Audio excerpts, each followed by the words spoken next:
Glorietas Hamburguer, ingeniera ambiental y periodista. Y quiero que me acompañen en esta travesía de Biosucre profundo. Atravesaremos pueblos y veredas polvorientas, vadearemos ciénagas, ríos y montañas. Recorreremos caminos, apreciaremos la fauna, la flora y hablaremos con la gente sobre el Sucre profundo. Ríos, mares, montañas, ciénagas y sabanas. Un Sucre biodiverso que no se acostumbra al olvido.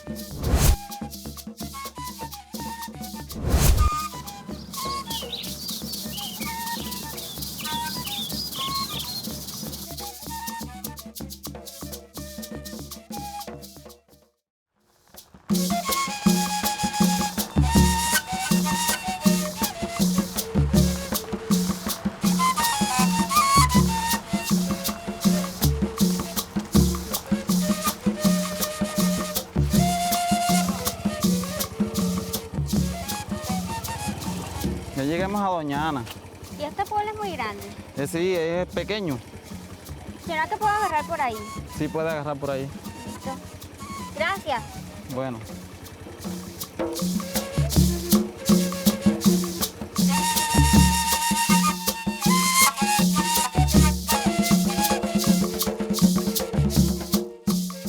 Hola amigo, ¿cómo estás? Bien, gracias. ¿Cómo ha pasado? Bien, gracias. ¿Será que usted me puede hacer el favor de llevarme a Doña Ana Viejo? Claro. ¿Va para esos lados? Sí, vámonos. Ah, listo.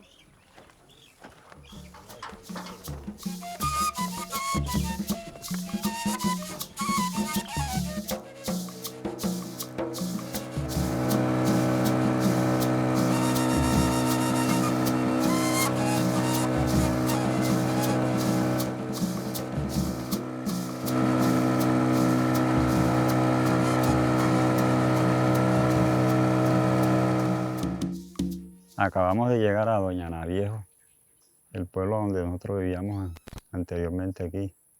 Ah, señor Never, ¿y por dónde era su casa? Al lado de la iglesia aquí, en la parte de atrás del salón comunal. ¿Qué recuerdos tiene de este lugar? Muchos recuerdos, de esta manera uno donde se crió uno a 40 años viviendo aquí. Últimamente ya las crecientes fueron muy grandes y ya lo que pasaba uno era 3 meses en tierra más bien. Y el resto en agua. Y el resto en agua. Y cuénteme, aquí había centro de salud. Había ahí al ladito de ese ahí, venían los médicos 1 o 2 veces al año, pero venían así, cuando venían a vacunar y eso. ¿Y cómo se realizaban los partos? Muchas mujeres alumbraban aquí con parteras que le decían comadrona, y hay muchas que las sacaban aquí a Punta de Blanco, que estaba un médico ahí. ¿Cómo era vivir debajo del agua? El agua de todas maneras eso afecta a muchas cosas, se dañan todas las cosas de la casa, tiene que estar uno haciendo tambo, haciendo trojas para uno sobrevivir ahí los meses en el agua. Los niños, la alegría de ellos era en el agua, para bañarse, para estar tirados en el agua, pero no había tierra, lugares en donde ellos recrearse. Doña Ana era un corregimiento pacífico, con buenas armonías. En esos años, al comienzo de la niñez mía, cuando ya tuve los 17 años, 15 y 17 y 16, pues las inundaciones no nos acosaban, eran lentas. Y a partir de ahí en adelante, las cosas fueron cambiando. Ya las aguas aumentaban a partir del mes de noviembre, en este que estamos. Se inundaba totalmente el pueblo, pero los aterraditos altos quedaban secos y ahí convivíamos con la familia. Hacían unos huracanes fuertes, esas casas estaban todas dañadas, por debajo se les fue comiendo las patas, entonces estaban así. Yo tenía la vecina que, como la casa de ella estaba más rajada que la que yo tenía, ella cuando hacían esos huracanes se mudaba con esos peladitos para acá, se tiraba todo mojado. Hay muchas casas que la ola le quitaba las paredes y se caían las paredes y había mucha gente que tenían que buscar los medios para otras casas, las que estuvieran más altas, porque hacen mucha agua, mucha creciente. El problema era la inundación, ¿verdad? Porque eso se inundaba mucho, ya uno no alcanzaba. En esos tiempos, pues, había muchas enfermedades. Se enfermaban los niños, nos enfermamos nosotros. Pero ¿qué pasaba? Que allá no había un pueblo cercano donde podíamos llevar a los niños al médico o nosotros.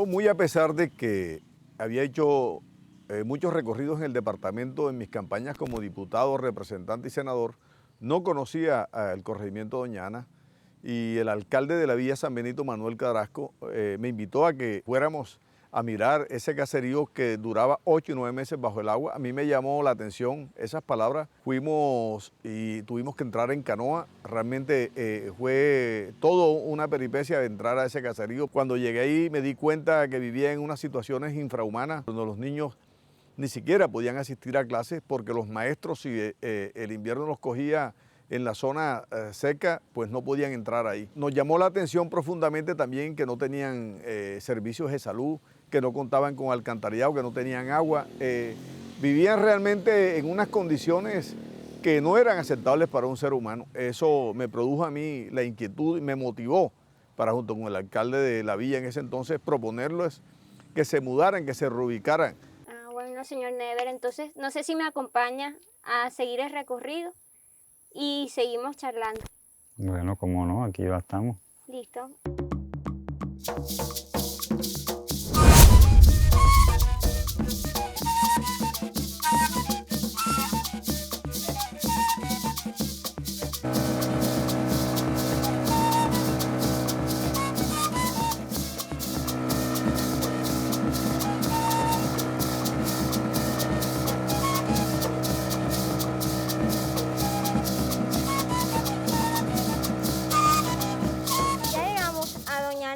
Sí, acabamos de llegar. Señor Never, muchísimas gracias. Todos sus aportes me sirven valiosamente para mi investigación.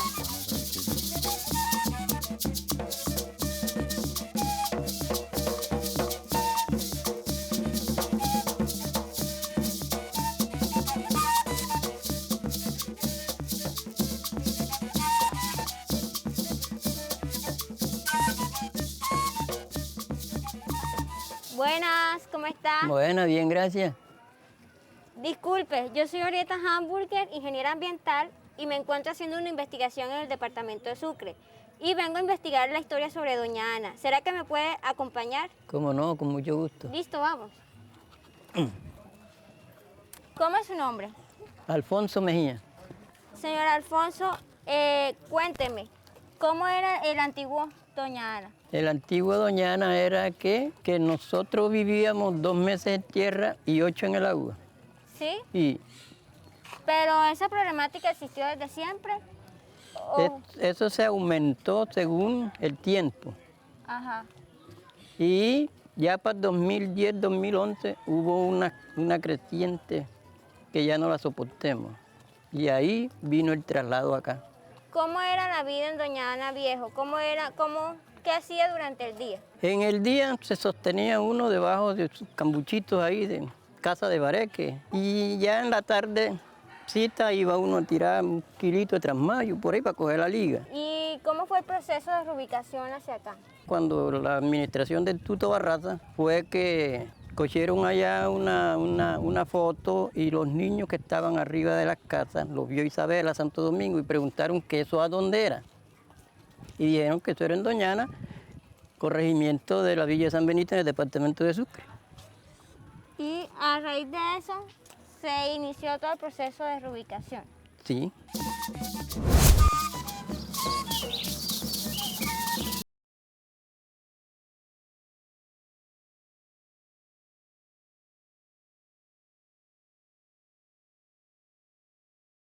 Fuimos muy afortunados porque contamos con la suerte que Isabela Santo Domingo, quien era presidente de una fundación, Amor Dar por Colombia, escuchó la noticia y nos hizo la primera donación para ese proyecto de 800 millones de pesos. La gestión del riesgo Botán también donó 1.000 millones para ese proyecto. Corona nos regaló todo el enchape de los pisos de las viviendas. La electrificadora de Sucre nos llevó la luz que estaba lejos de ese caserío, la llevó ahí.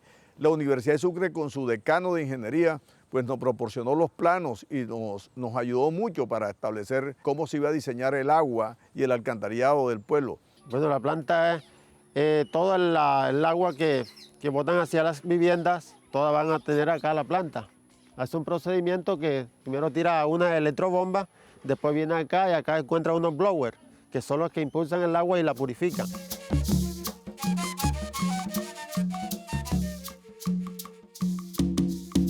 Los habitantes del antiguo Doñana no sabían sino pescar.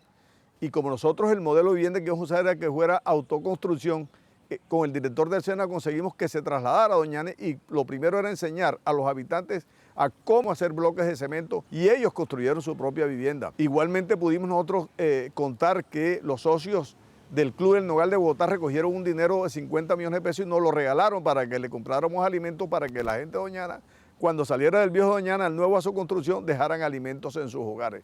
Pero fue un proyecto demasiado hermoso, fue una vaina donde se puede uno decir que sí se pueden hacer las cosas, que se puede conjugar lo público con lo privado y que cuando se quiere se puede.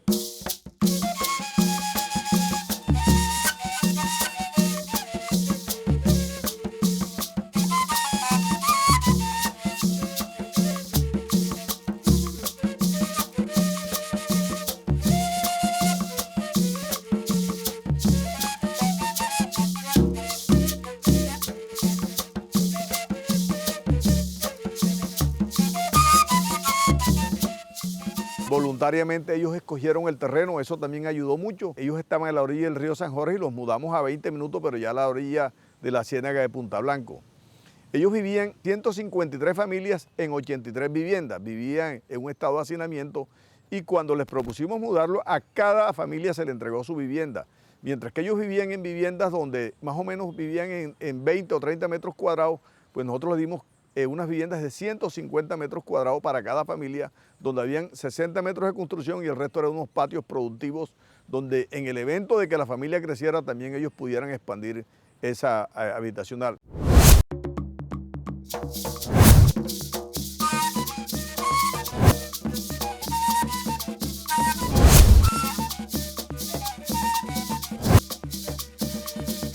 La construcción fue muy rápida porque realmente contamos con los recursos. De las dificultades salen las oportunidades. Como hubo la ola invernal del 2010 y se creó el Fondo de Adaptación con muchos recursos, pues el dinero que hacía falta, nosotros hicimos el proyecto y lo presentamos al Fondo de Adaptación y nos dio el dinero. Nosotros pusimos ahí en ese momento como operador del proyecto a la Cruz Roja,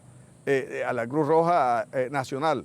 Y ese proyecto yo creo que duramos 1 año y medio más o menos en la construcción de las 153 viviendas del Nuevo Doñana. Como nosotros estábamos viviendo en Doñana, eso era algo horrible. Vivíamos diario, vivíamos 3 meses en tierra y 8 meses en el agua.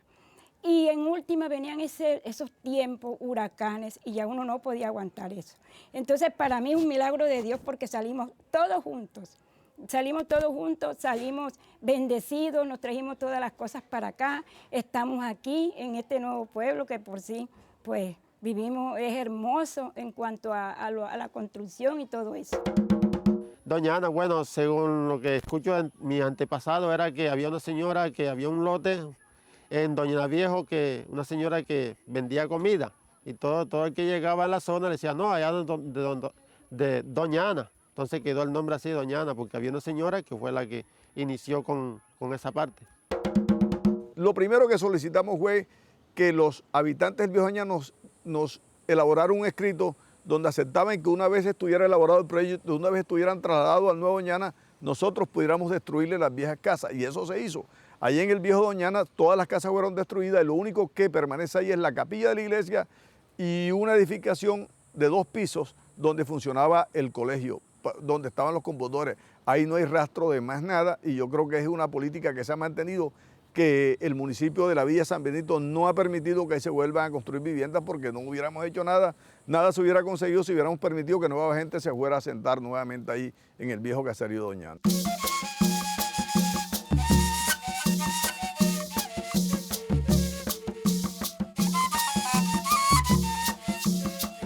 Profesor César, ¿cómo está? Mucho gusto. Profesor César, cuénteme, ¿cuántas aulas maneja usted acá en la institución educativa? En nuestro centro educativo contamos con 5 aulas de clase y una sala de informática. ¿Cuántos niños estudian en esta institución? A corte noviembre del año 2021 contamos con una matrícula de 102 niños. 102 niños. ¿Y cómo es el desplazamiento de los niños al centro educativo?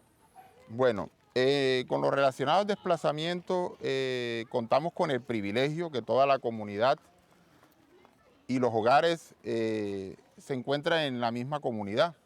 Es una población que no está dispersa como en muchas zonas rurales del país. Entonces aquí las dificultades de deserción y de no asistencia de nuestros niños prácticamente no existen. ¿Y qué grados escolares se manejan acá? La educación formal que brindamos va de grado 0 a grado 5 básica primaria. ¿Y cómo ha visto el desempeño o la adaptación de la comunidad a través de los años? En los 3 años que tengo en la comunidad, pues doy fe de que la calidad de vida de la comunidad ha mejorado enormemente.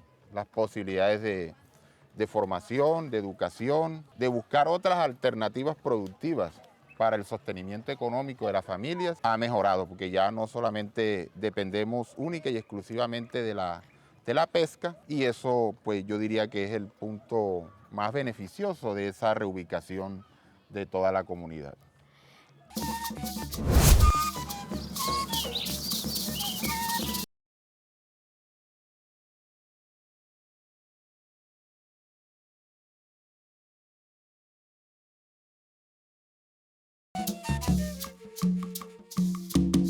A medida que han pasado los años, han tratado de describir este pequeño pueblo como un pueblo sostenible. ¿Usted qué piensa acerca de la cultura ambiental de los ciudadanos y cuál es el enfoque desde la institución educativa hacia los niños para que ellos puedan generar esa conciencia ambiental desde temprana edad? Bueno, con relación a ese aspecto debo ser muy honesto. El centro educativo no tiene un enfoque ambiental como sí sucede con otros establecimientos educativos y centros educativos. Es bueno precisar que si bien se desarrollan algunos proyectos transversales que están enfocados al autosostenimiento ambiental, todavía hay mucho por hacer. Tenemos muchas dificultades a la hora de implementar eso. Primero, porque es un centro educativo muy pequeño. Segundo, porque a veces no tenemos la capacitación, la formación de los docentes en esa área que a mi criterio es muy importante. Y ya se ha podido constatar que aquí tenemos algunas deficiencias de carácter estructural en la comunidad, como por ejemplo el servicio de recolección de basura. Es una problemática que no solo compete a la comunidad de Doñana, sino también a la mayoría de las comunidades rurales del país. Pero sí, yo pienso que hay que hacer mucho, se puede hacer mucho más por sacar adelante esa conciencia ambiental, que hablamos mucho desde la comunidad educativa, académica, pero algunas veces nos quedamos cortos en ello. En lo que respecta a docentes, mi persona como director, sí hemos intentado de mantener unos ambientes escolares agradables, desde lo correspondiente al aseo, al buen manejo de los residuos sólidos, pero desafortunadamente llegamos siempre a lo mismo, caemos en el error que siempre cometemos, que es que terminamos dándole un mal uso a esos residuos. Ha habido reubicaciones forzosas, pero no como esta que fue voluntariamente. Es el primero y es modelo. Han venido muchas personas de distintas partes del mundo a conocerlo, a investigar cómo fue el proceso para ellos replicarlo en otras partes del universo. Aquí nos hemos dedicado los hombres a lo mismo de siempre, a la pesca. Las mujeres, unas salen a trabajar, otras vez regresan, otras amas de casa. La mayoría somos amas de casa que vivimos aquí en lo mismo, no lo mismo que hacíamos allá en el Doñana Viejo. De pronto en aquella época era como había más bendiciones. ¿Por qué había más bendiciones? Porque no había chorra, trasmayo y esas cosas. Porque yo recuerdo que mi papá flechaba el pescado. La pesca en esa época, como los pescadores que habíamos, éramos mínimos. Entonces la abundancia era mucha. No había el pescado que hay hoy en día, sino el pescado era salado, había que arrollarlo. Uno no podía coger cantidad, sino un cientico tenía que arreglarlo, salarlo, secarlo, para venderlo, llevarlo a Magangue y venderlo por arroba.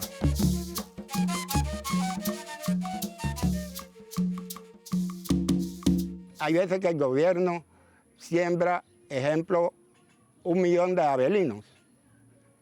Y entre la comarca, alrededor, todos los pueblos que viven del agua, todos somos pescadores. Total que en un mes se acaba el millón de pescados. Porque hoy de la sabana vienen a pescar acá, más nosotros que vivimos aquí.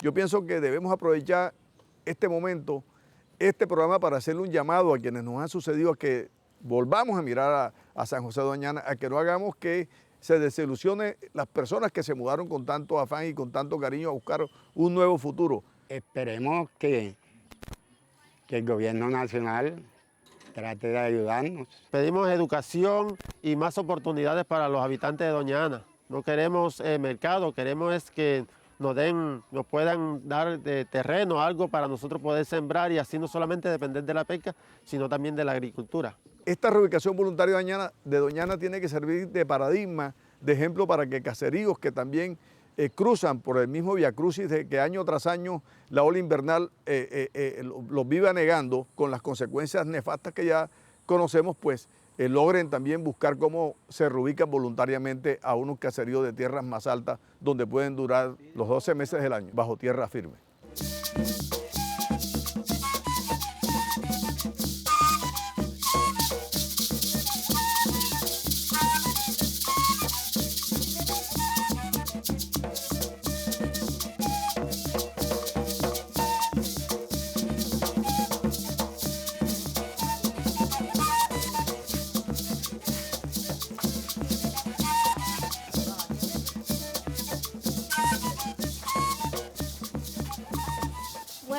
Buenas. Hola amigo, ¿qué tienes para tomar? Tenemos chicha y agüita bien fría. Me regalan agua bien fría, por favor. Con mucho gusto. Y esos bocadillos. Esos bocadillos son sabrosos. Me regala uno también.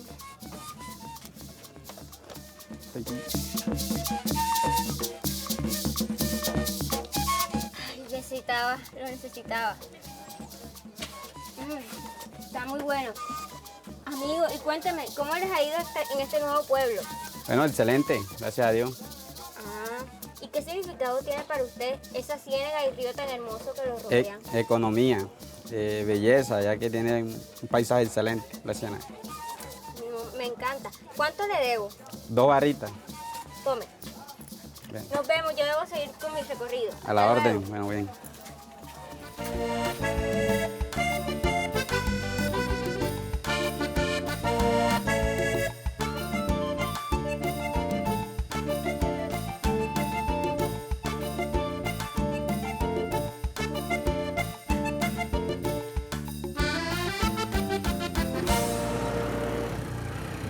Moto.